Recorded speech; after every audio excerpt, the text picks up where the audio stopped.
یانەی خەڵات دێربی پێنجوێنی بردەوە و دووەم شکستی لە سەرێکیشی ڕوبەڕووی یانەی یەکەمی شارەکە یانەی پێنجوێن کردەوە.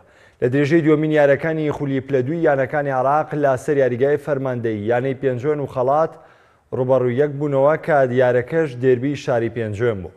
لە جێمیەکەمدا بەگشتی ئاستی یاریزانانی پێنجوێن بەرزتر بوو لە چەند بۆنێکیش داوڵیاندا بە گۆڵ یانەی خەڵات بگەن، بەڵام سەرکەوتوو نەبوونەوە و جێمە بە بێ گۆڵ بە کۆتا. جێمی دووەمیش یاریەکە بامان سیناریۆ دەستی پێکردەوە، بەڵام یاریزانانی پێنجوێن لە بەدەردانی گۆڵ بەردەوام بوون. بە پێچاوانەشەوە لە کۆتا خوڵەکەکانی یاریەکە و لە خوڵەکی 84 سالار عومەر توانی گۆڵی پێشکەوتن بۆ خەڵات تۆمار بکات و هەرم گۆڵەش بۆ ناونیشانی کۆتایی یاریەکە.